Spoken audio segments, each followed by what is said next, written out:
Hey, what's up you guys? Bloodee Jacob here to bring you a video talking about my top 10 shows of 2017, be it Netflix or on actual TV. We're going to be going over the shows I enjoyed most personally over the past year. And you're going to be ranking them, mainly focusing on the top 10, but we definitely have a few to go over that didn't quite crack that top few. But at the same time, we're very, very close, and I of course still liked watching, very much nonetheless. And one thing I want to clarify about it is with last year, I did do a top TV of 2016. My number one was Supernatural, but it was kind of driven by the fact that I had just caught up on all 11 seasons prior, before season 12 had started. But I think that's kind of unfair. I don't think I should necessarily base it on whatever show I just happen to watch, whatever part of any show I just happen to watch. I think I should base it on what episodes actually aired during this particular year.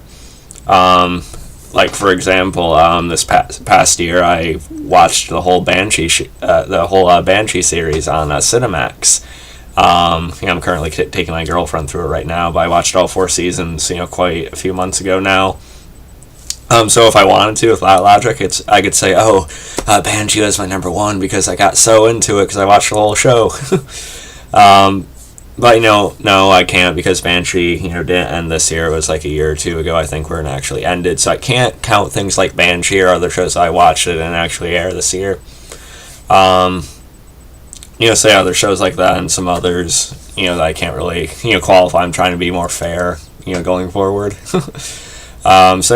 This list is all going to be based on the current seasons that aired this year of everything, as far as episode and everything. So just wanted to make sure that's understood. Maybe I'm telling you that less so than telling myself. I don't know. So my top 10 shows of 2017. This is a pretty difficult list to make. I had to think about it on an episode-to-episode basis, but also overall, how do I feel about each of the seasons I've seen now? It's also a case with certain shows I haven't finished their whole season yet, so I have to think about the back half of the previous season, the first half of this current one, or something, So it's a little confusing. But nonetheless, there's a lot of strong contenders. This is a really, really great year for TV. From things like Game of Thrones, the John Bernthal's Punisher finally coming out. Even had a show like Blood Drive that was really shortchanged with just 1 season, but I still really, really liked it nonetheless. Z Nation, a really strong season for itself. Van Helsing, of course, which I can't wait to talk more about. The originals, as always, The Strain's final season, Orange is the New Black, Defenders, Riverdale, Legends, Fear the Walking Dead, Slasher. Why don't we actually get into the list, shall we? Before that, I'll talk about the ones that didn't quite make the top 10, but were all pretty close. One I'm going to address right away is The Walking Dead on AMC. This is still one of my all-time favorite shows. It's probably within my top 3 overall, honestly. But again, it's basing it off of what I watched this year in its current season. And, Season 8 for me and the back half of Season 7, it's been alright. It's had some good episodes, but I just don't really think the show is anything quite like it used to be. It's still good. I'm not one of those people that thinks it sucks or something now. I'm not going that far at all. It can still be pretty good. I think there's better things to come with the Whisperer story, hopefully, and I really do like Jeffrey Dean Morgan's Negan. I always care about Rick and Michonne. But there's something not as engaging about the show anymore, which was unfortunate, but I still liked it nonetheless, but it wasn't enough to crack my top 10. Then you had the Vampire Diaries final season, Season 8. I do really miss this show, and as far as the final episode, I liked. I had some issues with how they handled Catherine, but it was definitely still pretty effective for me. It definitely got me in the feels. I thought it was a pretty good ending for the show overall.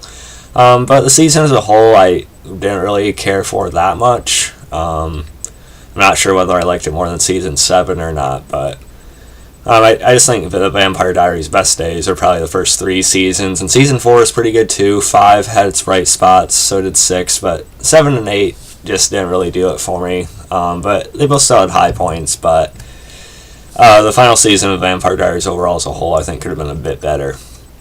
But still, with the send-off and the conclusion to the Salvatore part of that world anyway, I still, I still got some stuff from it, so... Vampire Diaries is still worth, still worth mentioning for sure. Another one that I actually liked quite a bit this year, maybe more than some of these other honorable mentions, is iZombie on the CW. Of course, Rose McIver, she's just, fantastic as, Liv Moore. I'm really glad I didn't forget to bring up the show because it's really consistent. I think season 3 might have been the best season of the show so far. I really can't wait for season 4. It feels like it's been forever. I think, honestly, the show is at its funniest this year, and it still managed to have some heart to it. And saying this, that almost makes me want to put it on the top 10. It's really, really close to cracking it. I'm sure if I give it another week or so, maybe I would slip it in over another. I don't know. But yeah, damn entertaining. A really, really strong show. I really enjoy it. So yeah, another mention. We have a few more here before we actually get into the top 10. Supernatural season 13. Not my favorite season of the show, but I do think it's shaping up better than season 12. Again, it's kind of one of those weird ones because the back half of season 12 aired this year, as well as the first half of season 13. But I haven't seen all of season 13 yet because that's not starting until January, the second half of that. So it's kind of at a disadvantage to compare to other shows that have aired full seasons this year. But I do think season 13 is shaping up fairly nicely. Like I said, I do like it better than season 12 and maybe 1 or 2 other ones, I'm not sure. So it's not at its best right now, but it's definitely not bad. I definitely think it's at a better point right now, and it's holding up better than something like The Walking Dead, like I talked about earlier. I think Supernatural is still going stronger than that. And Supernatural is another one of my all-time favorite shows, so I always enjoy watching it no matter what season it is. So yeah, Supernatural is another one. Another one I would like to bring up is The 100 on the CW for sure. Got a lot of CW shows here. Season 4 I liked quite a bit. I don't know if I could say it's my favorite season, but I think it was actually a pretty strong one too. I thought it had a pretty good pacing, for the 13 episodes. The whole Prime Fire thing I thought was, handled really nicely towards the end of the season. The debates over, sort of that parallel debate to the original 100 arc story I thought was good. I really liked Tessia Talis, Echo, and Raven. Got a lot of good stuff to do this season, as well as, of course, Clark. And I could go on and on. The 100's a really good overlooked show, I think. So yeah, The 100's another one. Really can't wait for season 5, by the way. I really, really want to see the trailer. Another show that, just like iZombie, came very, very close to cracking my top 10 was Fear the Walking Dead on AMC.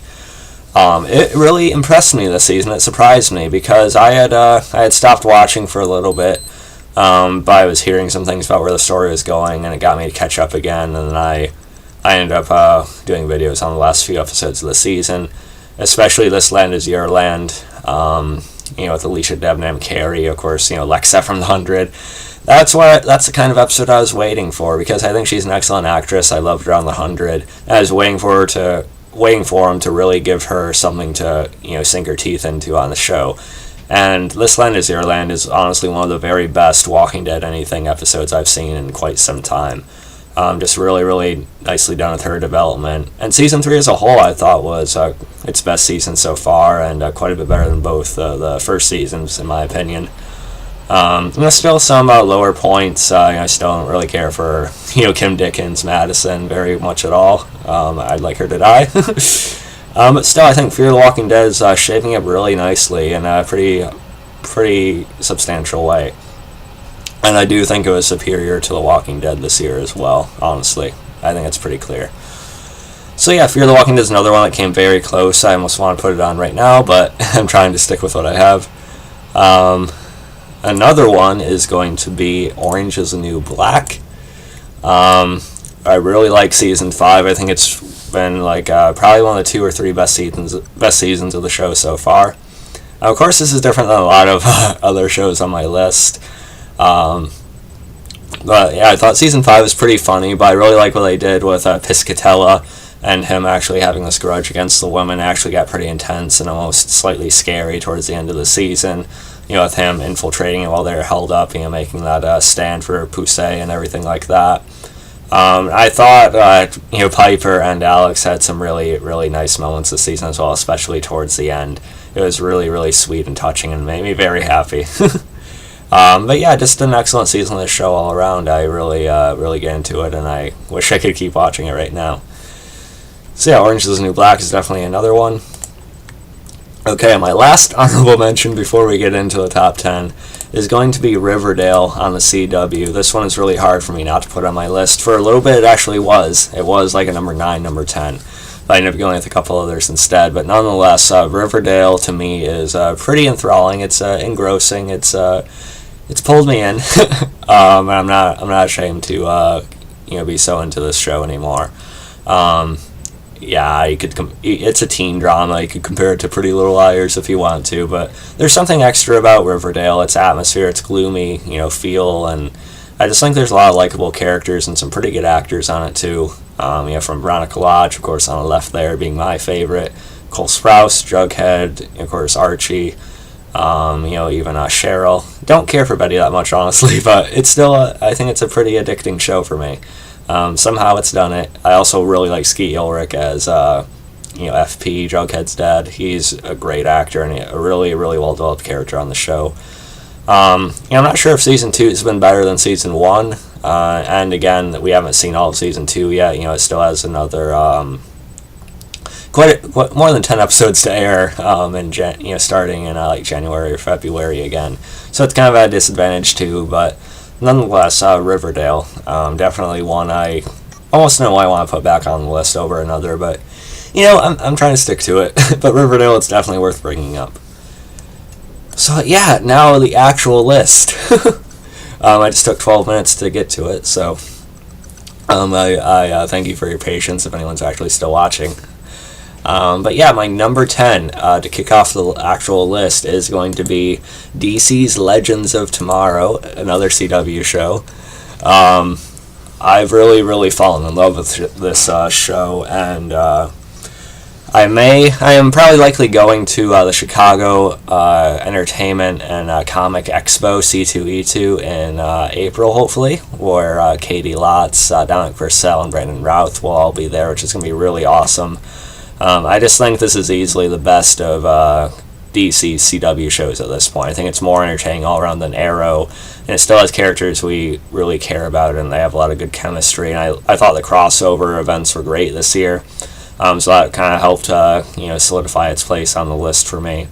And I just really love Katie Lotz in the role as well. She's awesome. I love Sarah Lance.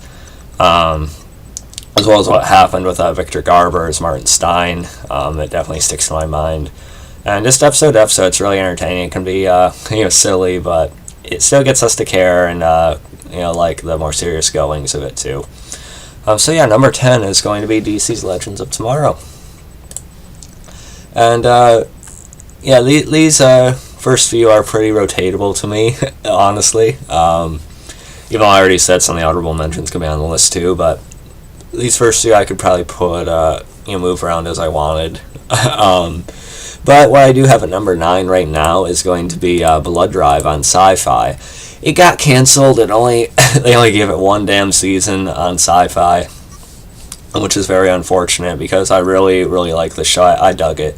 I thought it was a really unique show on any network. Sure, maybe it should have belonged on something like Starz or HBO or something like that. I don't know.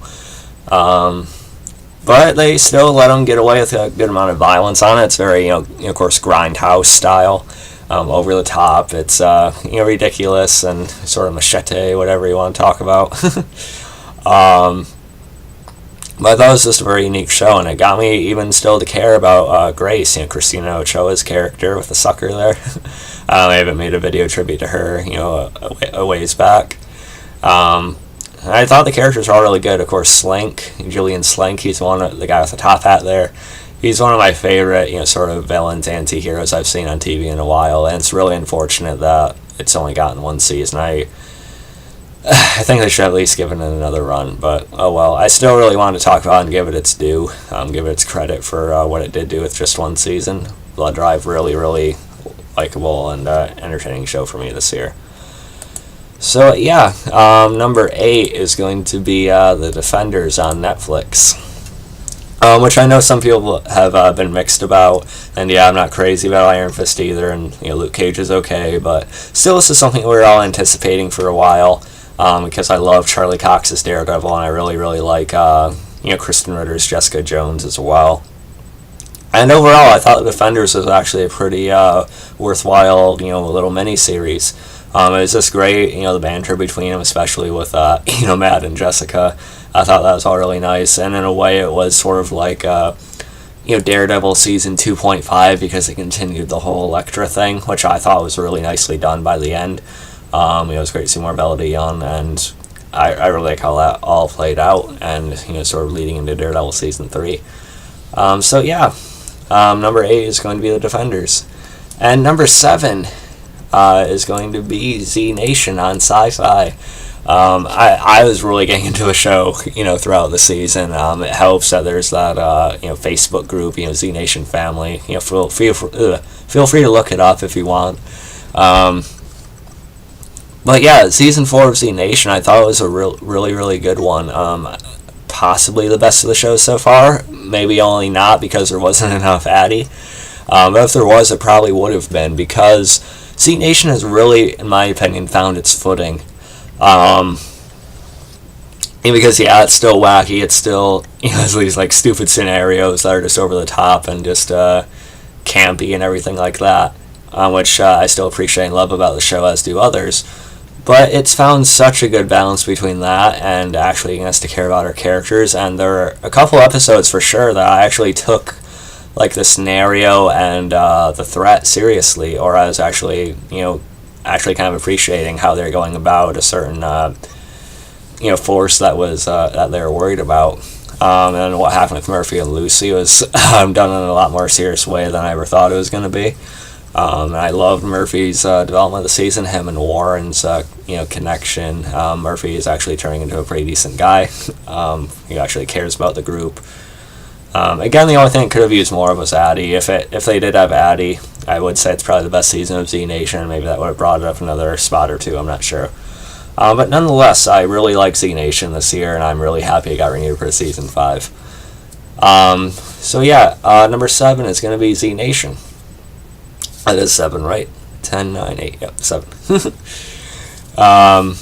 Number 6 is going to be Slasher on Netflix, which is another season from the Chiller TV's first season of the show, which I did like. But in pretty much every way, I thought Slasher Guilty Party on Netflix was a definite improvement over the first season. Yeah, I miss Katie McGraw, but in just terms of pacing and just the central mystery of who is killing who, I thought was better. Again, I want to talk about the pacing because it was just fucking crazy, because it lost how many characters in the first 2 or 3 episodes, and it can be pretty violent too, which I appreciate as a horror fan. And what I also appreciate as a horror fan had to be the environment and just the location. Of course, cabins in the woods, classic horror setting. But not just that, it was the snow and the way that actually played into the characters' efforts to get it out of there. I thought it was really nice. It had some good atmosphere to it as well, and I liked how the ending played out as well. So yeah, Slasher's definitely one I gotta talk about, because I was watching about like 3 to 4 episodes at a time, which I haven't done with any show in quite a while. So Slasher definitely deserves to be on this list. I almost put it at number 5. I could rotate probably this and the next one. I could go either way, is what I'm saying. But yeah, number 5 right now, though. Number 6 is Slasher, but number 5 right now is going to be the originals on the CW. Unlike the Vampire Diaries, I think it was still pretty good this year. All around. Not my favorite season of the show. I do think there have been stronger points within the series. because the Hollow thing ended up getting a little bit lukewarm for me. As the season went on, it wasn't quite as interesting as I thought it was going to be. But nonetheless, I really loved the first few episodes of the season. How things played out between Klaus and Marcel, I thought was really nicely handled. With Klaus being locked up for the first couple episodes, I thought it made some really good psychological stuff for Joseph Morgan and the Klaus character. Of course, Klaus, I have a poster of right there. He's one of my all-time favorite characters in any show or movie. I just loved his whole arc throughout both the Vampire Diaries and the original, so he's always going to have a really good spot on a list like this, I think.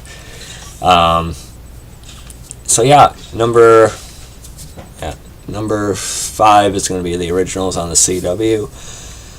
And now these top 4, I think, are pretty solidified. I think these are pretty much going to stay where they're at. And my 4th favorite show of the year...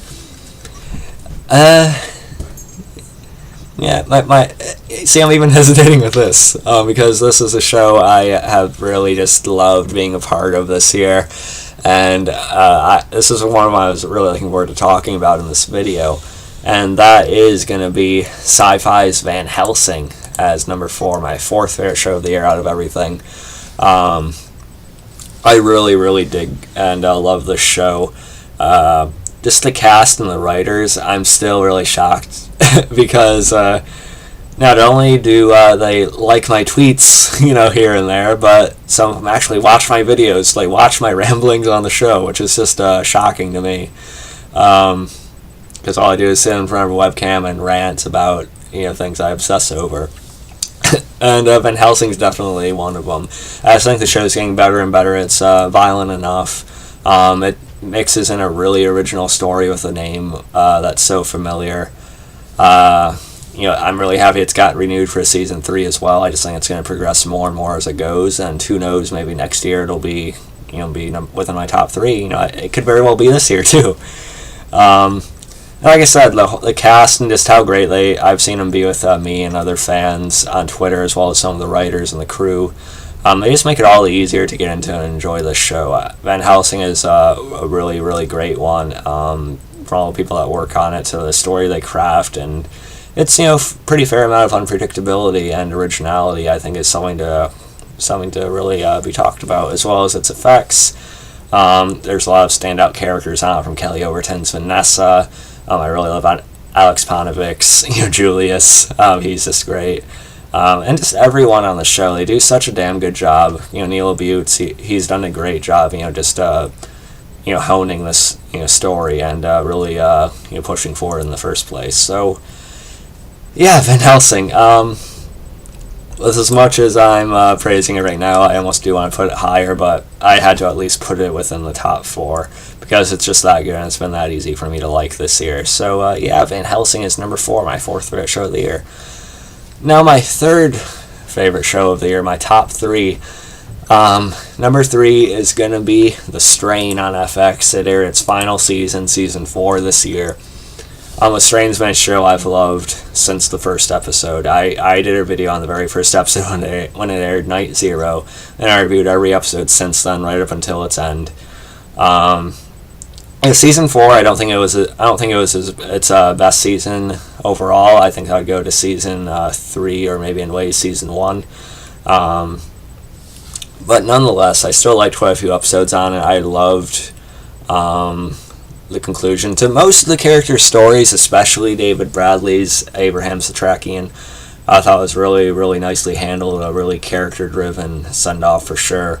Just great acting. The effects continued to be pretty good. I liked how things played out with him and I-Coursed. And, Corey Stoll's Ephraim Goodweather. How his story concluded in the final episode really, really affected me in a big way. I'm trying to spoil anything directly. Sure, the son Zach is still a little shit. I didn't really care much for him, but I still liked how the main story played out. Yeah, maybe I would have tweaked some things about the final episode with Quinlan and the Master and everything like that. But I still thought it was a pretty satisfying ending to the show. I'm just glad it was a thing in the first place. There really weren't many things I was more into than The Strain over its 4-season run. And yeah, I'm sad to see it go, but it's the right time, and I think they really pulled it off. The Strain, in my opinion, may be the most overlooked and underrated show I've ever seen. I mean, it didn't get talked about enough, and when it did, it got oddly mixed reviews, which I didn't understand. I thought The Strain was a really good show all the way through. But yeah, so number 3 is going to be The Strain. And now my top 2 favorite shows of the whole year. My number 2 is going to be... this is tough for me to pick which one is going to be number 1. But my number 2... I think it's going to be Game of Thrones on HBO. I don't know if you've... sorry about that. Game of Thrones, HBO. I don't know if you've heard of Game of Thrones. I don't know if you watch it. Of course, obviously kidding. It's one of the biggest shows out there right now. So this is sort of like a generic choice, I guess. But I thought Season 7 of Game of Thrones was just fantastic. It's really unfortunate that we're going to have to wait until 2019 to see the final season.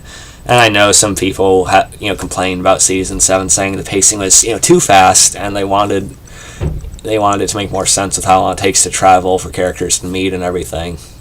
But I think they did enough of that in the earlier seasons. I thought the slightly faster pacing sort of fit the momentum they were trying to build in its penultimate season. And just some great things with Jon Snow and Daenerys this year, and Jon Snow and Tyrion getting to spend more time together again is just fantastic.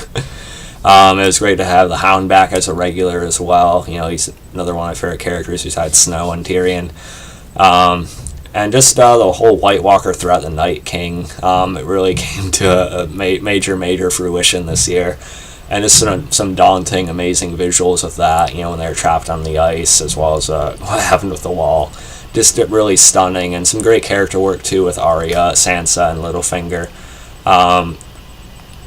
Honestly, in certain ways, there's nothing else that really topped it, if it wasn't for one single thing, but we'll talk about that in about 30 seconds or so. Game of Thrones, you can't really beat it overall. And I think Season 8, when it does come out, the final season, it's really going to be about perfect. I have complete faith in how they're going to do it. And I thought Season 7 is one of the very, very best seasons of the show overall. Easily one of the 2 or 3 best, I think. So, yeah, my number 1, my very, very favorite show of the year. You probably know what it is at this point if you've watched my channel at all. Maybe you got a clue from the shirt I'm wearing. But my number 1, my favorite show of the year is going to be The Punisher on Netflix. Of course, starring Jon Bernthal as Frank Castle, continuing his role from Daredevil. This is a show I was very, very excited about, because I'm a huge fan of Jon Bernthal as an actor. He's one of my very favorite actors out there. From his work as Shane on The Walking Dead, I was very glad he had the chance to play the Punisher on Daredevil, where he knocked it out of the park.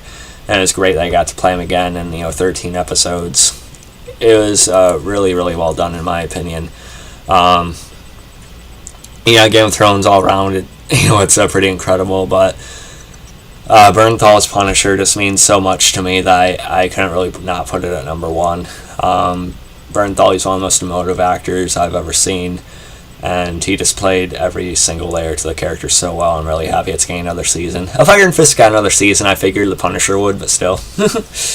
And I also really liked the antagonist and how our pre-Jigsaw is developed, with Billy Russo. I thought the actor playing him did pretty well too.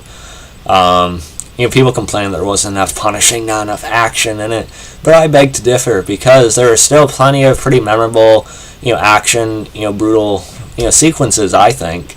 But it was very much a character-driven series, and I hope it continues to be that way. I love the focus on that. The Madani stuff wasn't the best for me at first, but I think even that grew into a pretty interesting story. And how that crossed over with Frank, I thought was great. Like I said, I think I did a good job being a character study, character show first and foremost, but still, for me anyway, giving me that action with the Punisher I crave, and I think it delivered on that too. Really great psychological look into the character. Bernthal, just perfect. So yeah, those are my favorite shows of 2017. Let me know what yours were. You don't gotta bash any of my picks. I don't bash yours. But yeah, this is really hard for me to make, but I put them in order, so there it is. So yeah, follow me on Facebook, Twitter, like, subscribe, and I will try to have my top 10 movies of 2017 out before the first. Hopefully it goes that way, we'll see. But I at least want to get the TV list out. So yeah, follow me on Facebook, Twitter, like, subscribe, and I'll catch you guys next time. Peace.